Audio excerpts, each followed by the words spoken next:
Attack of the Clones. Worst movie of the bunch.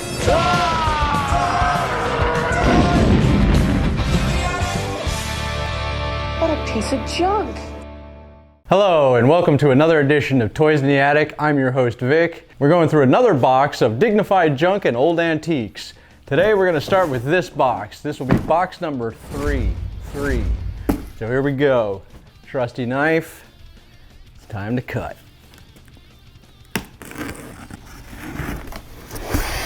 Oh, there you go. And you can smell the year 2000 right now.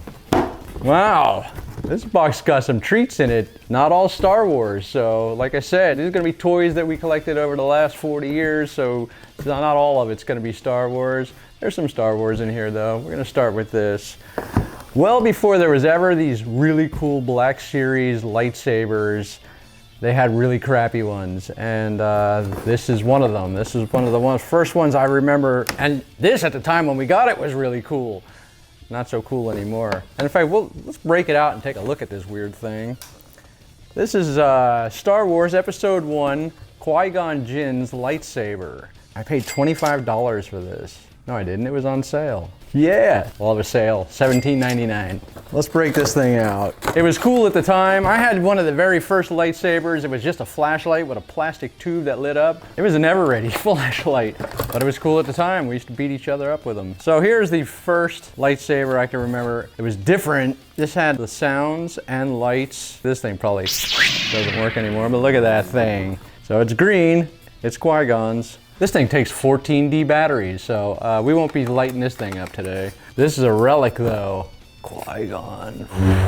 This is probably why he lost to Darth Maul.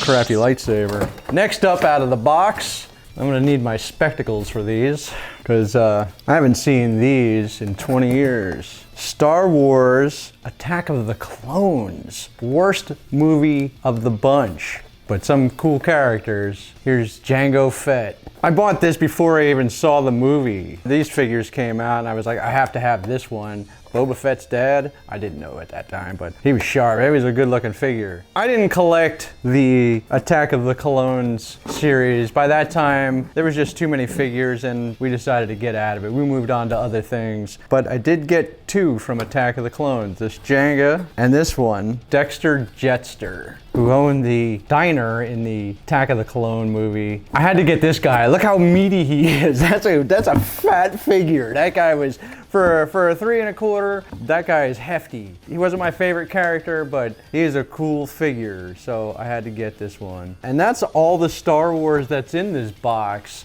So I'm hoping, like I am, the Star Wars fans who are fans of other things, especially when you see what I have in this box here, because I don't know too many people who don't love this next thing, and it's Simpsons. Right around the same time we were collecting Episode 1 figures, Simpsons figures came out. These were all interactive. They would all talk with all the play sets, and so I thought, let's try to collect all these figures as well while we're doing this. We're at the toy store anyway, let's do it. And so this is Officer Marge, Edna Krabappel.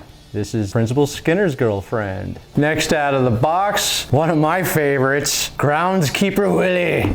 I do not want to have this figure, Groundskeeper Willie. And they had all the voices, so when you put them onto the play sets, they would say some lines. That was big in the 90s, I guess, the late 90s. They wanted all the characters to talk, so you didn't have to talk for them. That doesn't sound fun. Here we go, Kent Brockman, he says, live from Barney's Bolorama. Who else do we have in the box? Oh, here we go. One of Homer's best friends, Lenny. Gotta love Lenny. The problem that I had with these is that I wasn't able to get all the characters that I wanted because they came with play sets. The play sets were huge, and so if you were going to collect them, you needed 30 of them. I think they came out with 30 play sets. That's just too much and too much interaction and not enough space. It wasn't worth collecting them for me. This guy, Cletus, how can you not love Cletus? That's a good looking redneck right there. A good looking redneck. And then of course, Krusty the Clown. Gotta love Krusty. Hey, hey! So that concludes box number 3. Thank you for joining us for another episode of Toys in the Attic.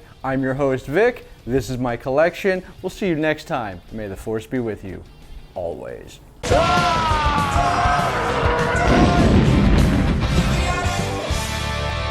What a piece of junk.